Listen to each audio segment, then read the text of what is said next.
Hey everybody, welcome back to Movie Master, where we rank, review, trailer react, and talk news about movies, TV shows, and sometimes video games.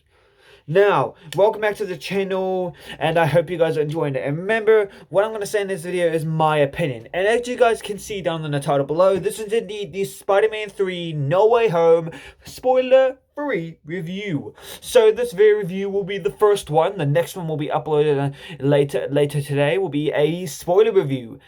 Now remember, this is just my opinion, so you do not need to judge what I say. What I like is what I like. Now, this is all my opinion and what I think of it, and I'm very excited for this.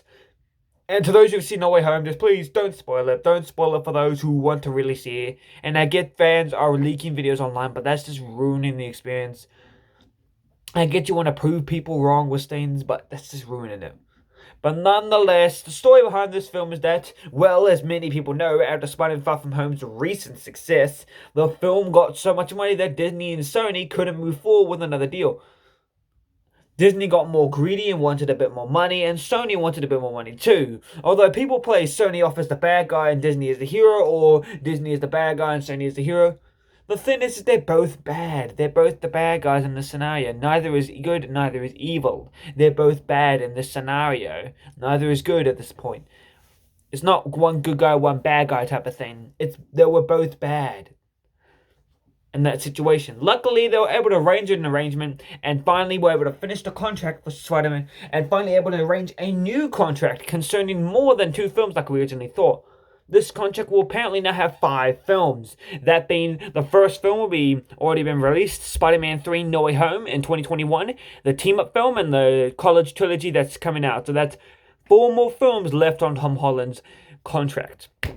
And since, well, his contract isn't over now, he'll just be taking a break from the role, and obviously he loves playing the role. He wants to take a break and just relax, and then get back into the fun action of shooting Spider-Man. And it's so fun that he's still got to do his own stunts, even though Robert Downey Jr. said by 3, you won't want to do any of your stunts, and he still did some of them.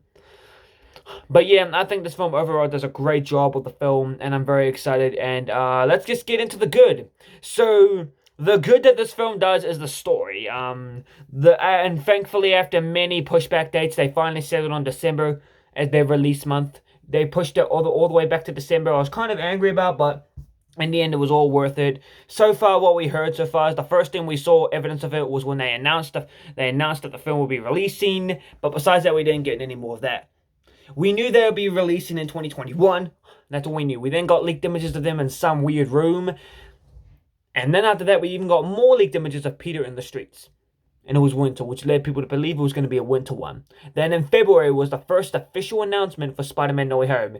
That being its official title. And then after that was some more stuff being leaked. But for so far, all we had was the announced year that it was going to be released. And the fact that it was going to be happening and the year it was releasing in. And also that we got an official title announcement, and then in August we got a trailer. There was indeed a big event where they had a unfinished version of it, then released a finished version of the trailer in August, a day later. And then yeah, after the trailer did massive rounds of success, they got a trailer 2 in the late November, and then from the end of November all the way to December 16th, they did a bunch. From December 17th, they did a bunch of TV spots. And then for the first day, December 15th, Spider-Man No Way Home premiered in the UK. And on December 16th, it premiered in New Zealand, Australia, and other parts of the world. And then December 17th, yesterday, it premiered in the rest of the area around the world. So far, I've been to 2 premierings. I went to the 5:30 p.m. premiering at December 16th, and I went to the 10 a.m. premiering at December 17th. December 16th was my first time I went with my friend Kaden, as I mentioned, and the second time with December 17th was when I went with my mom to go take her to it, and both times it was just so amazing. And I'm very excited. And then, yeah. And the film will be awesome. And then by January 8th is when it will round up its release around the world. When it releases in the Filipinos, and Japan. Which is when it will end its runtime in cinemas. And then, boom. Soon it will likely be out on DVD by that point around the rest of the world. But yeah. This film is amazing. And overall, I don't want to spoil it. I just want to get to more of it. So, let's start off with the good. First is the story. The story is so well told. This is an amazingly well told story. And it's great. I love the story. The story is told so amazingly well done. It tells the story amazingly for 2 hours and 30 minutes. People thought 2 hours and 30 minutes wasn't enough for a film to tell that story, but my God, we were all wrong. Some said, yeah, it was the right amount of time for a film. Other ones, most of them went, nah, this isn't a good enough time for a Spider-Man film. Especially if it's going to handle the Spider-Verse. Now, it was a very great way to handle the story. The story was amazingly well handled, and I really think that the trailers, it had clever marketing up its sleeve. I'll get more into that later. But what can I just say? The story really hits you. It wants to hit you home, and all this, it just hits you home. Overall, it just hits home what it does overall. The next thing I want to talk about is the action scenes. The action scenes are amazingly well shot. They remind me, the action scenes in these movies remind me of the ones from the classic Raimi films and some of the ones we got in the TASM films, because we haven't gotten those fight scenes, we've gotten more different like ones. We've gotten fight scenes that merge the kind of acrobatic movement that those TASM films had, where it went all over the place, and then the kind of cool, heroic, cinematic feel that made the Raimi films so good with their fight scenes, and it kind of got back that flair. And I'm very happy John Watts did this. It shows that John Watts was indeed the perfect director for this film franchise, and I'm very hoping that he'll return for the Spider-Man 4, which I will be posting a video on that one soon. Nonetheless, the action scenes are all brilliant, and I'm just excited that the action scenes are so brilliant and well done. That's all I can say on that. Next is the acting/actors. These actors were amazingly well done. They outstanded themselves in Far From. They did well in Homecoming. It was awesome because with Tom Holland, you only saw him. You didn't see the rest of his world. And then Homecoming, they did something very unique with him and his world of characters. Far From Home, again, they did something unique with his world and characters. And then just this movie, they merged a lighthearted comedy tone of the first two films, took away the Iron Man stuff, because finally that was just so nice to get the Iron Man stuff removed from this film, and it was so brilliant to get the stuff removed from the film. Overall, I'm very happy with this, and I think the actors outdid themselves. The actors outdid themselves, and this is just their best performance yet in the Spider-Man franchise, and I'm excited to see where they'll go in the future. And this movie does indeed push the Peter Parker to his limit, and it's amazing seeing him interact with all the other villains. So yeah, this was a very amazing thing seeing that. The characters are much different than the ones we caught up with in the original film. The characters we last saw in Far From Home are different from the characters we see in No Way Home. So, in my opinion, they do indeed do well with these characters and make them feel great and vibrant. They merge the old ones and then take some of the new ones in, and they really look well with it. In this movie, I just feel like it does well with everything, and it just makes everything feel amazing with the characters, and it just makes the characters so well done. And the arcs for the characters, get into that later. Honoring the past. Honoring the past is such a hard thing to do for any franchise. I've only seen one other film in a franchise that's actually honored its past. One film I really liked that honored its past was Ghostbusters Afterlife. It really honored the past and made so many references to that to set up the future and look forward to the future of the Ghostbusters franchise.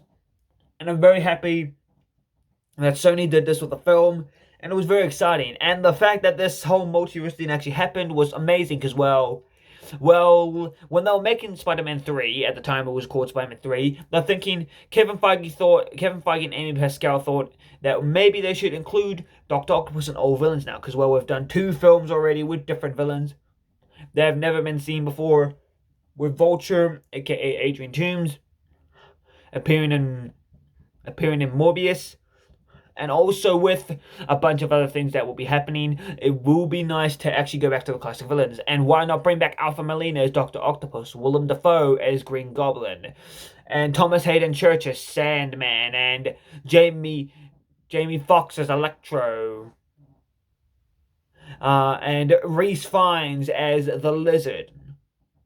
Why not bring back those amazing actors for another appearance in the franchise? The fact that I'm twirling my head just makes me go crazy a bit. The honoring the past is an amazing feat to do, and I think they do it so well. They honor what came before, and that's no mean feat to do. You can't always honor the past in a successful way. Could the Flash do that by honoring the past of its past and its characters and its adaptations, and look forward to the future? Possibly. I think, in my opinion, this movie was great, and it did so well honoring its past. And that just gets me into the next part of it. The fan service is just immensely amazing. They make so many Easter eggs to all the previous Spidey films. Even the Venom films get a tiny bit of love in this film. To what extent, I don't really want to tell you. But they make references to Spider-Man 1, 2002, Spider-Man 2. Even Spider-Man 3 gets references in this film. Spider-Man 1 gets major references because while it is the first live-action Spider-Man film, Spider-Man 2 gets some references, Spider-Man 3 even got some references. But I'm not surprised one of the villains from that film does appear. The Amazing Spider-Man got references, even its sequel got references, along with Homecoming and Far From Home. Into the Spider-Verse was obviously not mentioned, as that was its own entity of a franchise. And I think they wanted to just be separate for now. And they did reference Venom and Venom Let There Be Carnage in this sort of way. And they did so well with the world and the fans. They just made it the fans wouldn't explode. And apparently Sean Chandler, my inspiration and sort of like role model when it came to doing my YouTube channel is said that in the critic screening, they clapped and cheered a lot. And that apparently never happened, has never really happened that much, or never really happened in a critic screening for film. And yeah, but nonetheless, the fan service is immensely great, and I really think they do well with it. And then, next thing up is the villains. The villains are done so well. Like, even I thought, man, could they even handle these characters well? But no, they handle them well. This shows you that John Watts and his writers can have a capable group of writing if they're allowed to let loose. Obviously, they did have some restraints. They had to do some multiversal stuff. But as long as they were able to stick to the arcs that the last movies left them off on and try to satisfy fans, they knew they could do that. John Watts can be a great director. And this just shows me the ability that he can indeed direct a cinematic and classic Spider-Man experience. So yeah, this is an amazing film, and I think he just does the villains so much justice. All of them feel like they did back in the Raimi films, and I think for those who will see this movie, will just flabbergasted. Because those who grew up with Spider-Man 1, Spider-Man 2, and Spider-Man 3 from the 2000s will love this movie. The ones who grew up with the Andrew Garfield, The Amazing Spider-Man 1 and 2 from 2012 and 2014 will love this movie. And the ones who grew up with the Homecoming and Far From Home films will love this. So yeah, this film, it really does well to those who have seen Spider-Man for years. And as a person who's seen 3 Spider-Man because Spider-Man 3 came out back in 2007 when I was born. Then next after that was The Amazing Spider-Man 1, then 2, then Homecoming, then obviously Venom and Into Spider-Verse and all that, and then Far From Home, and now No Way Home. And then before that, Venom Let There Be Carnage. So it just proves to you that there's so much likability within Spider-Man's character, and that the villains are done well in this movie. The fan service is done well, honoring the past. Everything is done well in this film, and I think the villains are amazingly well done. To how great they are, that's just, you will have to wait until you see the film. The humor in this film is amazingly top notch. It doesn't feel over bloated like Far From Home's did. I liked Homecoming because it was even amount of humor.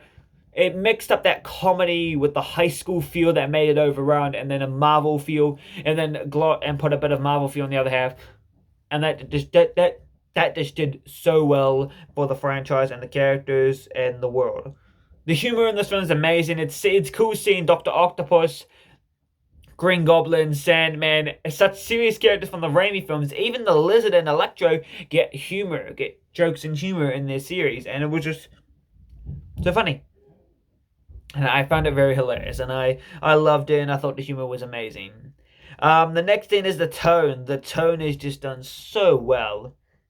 Like, I mean, the tone is done amazing. It's amazingly well consistent. Like, it does a cinematic action comedy feel. That's what they do with it. It's cinematic, it's action, it's comedy, and it's even maybe other bits. And it does all of that well. And it takes you on this wild experience and adventure of a lifetime that you can never experience again in the cinema. And it was awesome. The tone was amazingly well consistent and very amazingly well done. I give them many props for this. Another thing is the returning characters. The returning characters, I've already described them. We already got Willem Dafoe returning as Norman Osborn, aka the Green Goblin. Alfred Molina as Dr. Otto Octavius, aka Dr. Octopus. Thomas Hayden Church as Flint Marker, aka Sandman. Reese Fiennes as Dr. Kirk Connors, aka the Lizard. Jamie Foxx as Max Dillon, aka Electro. No Sixth Mender, so no, there's no Paul Giamatti's Rhino. He does not appear in this film. So yeah. And indeed, yes, there are some things that are confirmed and some things that are unfortunately disconfirmed about the film. The returning characters are amazing, even the ones from the MCU, like Zendaya as Michelle Jones, aka MJ. As Jacob Batalon as Ned Leeds, Tom Holland himself as Peter Parker / Spider-Man, Marissa Tomei as Aunt May, Jon Favreau as Happy Hogan, and just so much of the returning actors from the MCU alone. It's amazing. Even the guy who said, do a flip, the one on the Homecoming who said, do a flip, and then Peter did a flip for him. It was cool even seeing him reappear. Flash Thompson, the teachers from the films. It was amazing seeing those teachers reappear yet again. And that was just amazingly well done in my opinion. And I'm thankful for that. Another thing is the clever marketing. The clever marketing in this film is just so brilliant. They do such a amazing amount of clever marketing. Like, the marketing in all the trailers doesn't sell you on the plot. It just knows fans will get triggered by the amazing amount of villains we're getting from the past films. You don't even have to be a Tom. Unfortunately, none of the Tom's villains reappear in the film. But you could just be excited that Spider-Man. Naturally, it's just amazing, an amazing amount. I love that the trailers are cool. And I love how the trailer only hints at it shows us the first half of the film without all the multiversal junk. And then the second half is left ambiguous by the clever marketing, and I really think they did well with that. They even did that for every Spider-Man film so far. It's pretty much done a solid job at not revealing its final battles or anything about that. Spider-Man 1 never even revealed that much about its entire plot. It only revealed quite a bit of its plot. The second one, the third, for The Amazing Spider-Man 1 and 2, again, it never really revealed that much of its plot. It just revealed only little bits of it. So yeah, and I think the clever marketing was done well, and I give them props for that. Good props. Good vibes, man. Good vibes. The arcs of the characters and the villains, mainly. The arcs of all these characters are so well done. They take the arcs of all of their previous films and merge them into one. They take arcs of characters you thought that, man, they're just finished now. How are you gonna extend them and extend them to amazing length? This just shows me that John Watts and his group of writers are talented people. But they're just given kind of mediocre. They've written some mediocre Spider-Man flicks. Like, I would say, no, Spider-Man Homecoming is not mediocre. It's Far From Home. That mostly got the mediocre taste for me and a lot of other fans. Because, well, it's not the best film in my opinion. A lot of people said it was at the time. And I even at the time, I thought, it's great, but it's not the best one. And I'll agree with my friend Caden. Mysterio is one of the good parts of it. And so is Spider-Man, obviously. And also MJ and Peter, like I said, and other stuff. But mainly the Iron Man thing and the villain, reason why the villain hated him was kind of annoying. No, I don't pass the excuse on the Vulture. I found that unique as well. It was unique that we didn't have a personal connected villain to him. That was nice. We only had that about once with one of the villains, but we only had that once, like with Rhino. But yeah. Nonetheless, I think, yeah, the arcs of the characters and villains is done so well, and I just think they do it amazing. The tributes they do to all the films before it is just so well done. It's like honoring the past. They tribute to those characters that there, and they even tribute to the great Uncle Ben character. And unfortunately, Clifford Robertson, it's so great they tribute to Uncle Ben, because unfortunately Clifford Robertson is no longer with us. And it's very amazing because he did such an incredible Uncle Ben performance. And I'm excited to see who they'll even cast as the MCU's Uncle Ben for Spider-Man freshman year. Now, I do want to give my thoughts on what I want to see in that, but Ronnie Pug's an amazing Spider-Man YouTuber, in my opinion. He has already given his points, and I may even just post that in the description down below just to give it to you guys, so you guys can go watch that and other stuff. So in my opinion, yes, the tributes they do to this is amazing, well done. The references to other films is just so well done. They reference it, they give it Easter eggs, they just do so well at giving us fans who are deep Spider-Man fans, like even my teacher would find it enjoyable when he goes to watch it. One of my teachers, who's also a big Spidey fan, would find this an enjoyable experience. The next point, and this is, I'm still on the good, there is actually no in the middle bad, is the big budget. The big budget this is actually the biggest budget of any Spider-Man film I think made so far. And you can see why the CGI is the most fantastic it's ever been. Now, like I said with the Raimi films, I can't thrash on the CGI, considering that with Spider-Man 3, it was 14 years old, Spider-Man 2, it was 17, and Spider-Man 1 especially, it was 19 years old, so I can't exactly thrash. It's like with Harry Potter 1 and 2, you can't thrash it, because they're like 20 years old, they're like 20-year-old movie, 20 to 19-year-old movies. They're like 20 to 19-year-old movies. So yeah, and I really thought that the big budget did well. Like, the CGI looks amazingly incredible. I think the CGI is just so brilliantly well looked. It's the best it ever is. You can tell they used top-notch CGI. Like, they got the best CGI. They did the best designs they could possibly for the suits. Obviously, they had to do redos because the actors all got different looks. The best amount of clothing, the best amount of props, the best amount of set design, the best amount of CGI and effects, and even the de-aging. This is the best de-aging technology I've seen in any film. Alfred Molina looks just like his 2004 counterpart. Literally looks like him. And then Willem Dafoe's one then just looks so much like a younger him. And Thomas Hayden Church, same thing. They look so much younger. Same thing with Jamie Foxx and Rhys Fiennes. They look so similar, and they update the designs of all the characters so amazingly well. They give more bones for the lizard's head, weirdly. I don't know why, his head. It's the exact same design from the Amazing Spider-Man 1, just a bit updated from the last time we saw him 9 years ago. So yeah, overall, the big budget and the big set pieces they did, like the fight on Statue of Liberty, the fight on the bridge, the swing away scene on the bridge, the slam band action-packed opening. All of it was amazing, well done. Like I said, great and awesome CGI, and I thought it was amazing. An amazing ending to a trilogy. This just without a doubt did an amazing end to a trilogy that was quite good, in my opinion. It was a good trilogy. And it had a strong, even the weaker points of the franchise, weaker points of the trilogy, still made it strong. Like with Back to the Future, the trilogy, it kept a strong trilogy even in the weaker points of its films. That's what I think it did with this one. And even the Dark Knight trilogy, heck, even the Raimi films could still stand up even with the kind of terrible Spider-Man 3. Because even though, yes, I doubt there's avid fans of Spider-Man 3, all three films are liked a lot. Spider-Man 1 and 2 got about too much of equal liking. Spider-Man 3's got very much, definitely I do think it has some of its supporters. Any Spider-Man film has its supporters. Heck, even The Amazing Spider-Man 2 has its supporters on the film. The Amazing Spider-Man 1, Spider-Man 3, Homecoming, Far From Home, Into the Spider-Verse, Venom 1, Venom 2, already said the first two Raimi films, and even also, obviously, Venom Let There Be Carnage and No Way Home. In my opinion, yeah, it just does an amazing end to the trilogy, and in my opinion, it really signifies the end of a trilogy, and it makes Peter grow up. He has to deal with the consequences of actions, and he has to be taught by the villains of the Raimi films. He gets a lesson taught by the villains of the Raimi films, and by the villains of the Mark Webb films gotta be careful who you trust. Yeah, so yeah, I feel like I'm going to be very excited to see what they do in this future, and the fact that this is a satisfying conclusion to a 19-year storyline.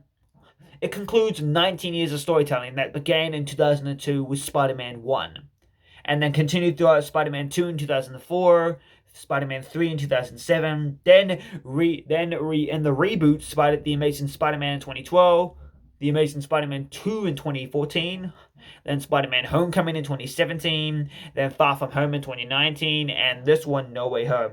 It gives a satisfying conclusion to all these stories and makes you feel satisfied. Although I would still love to see the Never Happened Spider-Man 4 to see what that could have been like.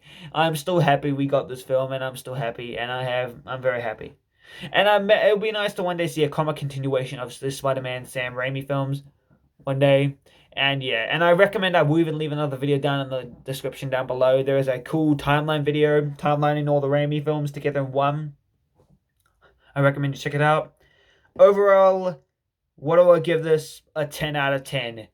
Story, action scenes, acting and actors, honoring the past, the villains, the fan service, the humor, the characters, the tone, returning characters, the clever marketing, the arc for the villains, tributes, big budgets, references to other films, big sets, awesome CGI, ending, blah blah blah. 10 out of 10. All around the hoops. It does everything great, and I think it's everything you want as a Spider-Man fan. And this film is bigger than Avengers Endgame. Yes, fight me. Fight me in the comments if you dare. Spider-Man No Way Home is an amazing film. So yeah, guys, that was a review on Spider-Man No Way Home, actually. So yeah, guys, that's the review, spoiler-free review for Spider-Man No Way Home. So you guys, make sure to check Spider-Man No Way Home out in cinemas now, in your local cinema near you and all around the world, except for Philadelphia, Filipino, I think, yeah, Filipinos and Japan. Sorry. But January 8th, it's coming up soon for you guys, so enjoy it. But yeah, guys, tell me what you think of it, and hopefully you guys enjoy it. And I'm happy. This film did amazingly well, and even as a personal note, it told a very traditional Spider-Man story. It told one I wanted, a more cinematic and a more action-packed experience that we got from it, and it even added the heartfeltness that the Raimi films always delivered, and the pretty in-depth character vulnerability character things they got from the Mark Webb films, and they merged that into this with the comedy and sci-fi landscape of it, and I just loved it. And overall, guys, tell me what you think in the comments below. Are you guys going to go see Spider-Man No Way Home? Or are you guys going to even go like this movie? Tell me what you think in the comments down below. I'll make sure to see you guys later. Make sure to like, subscribe, and click the notification bell so you don't miss any of this Movie Master content. And I'll make sure to see you guys the next time when I do 2 more videos. Okay? So yeah, after this, I'll be doing 2 more videos around December, Christmas time. I'll be doing a ranking of all the films, December 25th. I might as well do a ranking for the films. So that's when I'll be doing all 11 Spider-Man films ranked from worst to best. And then, yeah, I'm going to do a review on Spider-Man No Way Home, spoiler review on the 21st. So check December 21st. Next week for December 21st, that's when you'll begin another Spider-Man video. For then, that'll be all. The next video until then will be what I want to see, what I really want to see in the next Spider-Man trilogy, okay? Yeah. But yeah, guys, you already know the jazz. Just make sure to keep watching movies way too much and enjoy the movies. Just enjoy those movies and TV shows and those video games, guys. So see you guys. Sandhat out.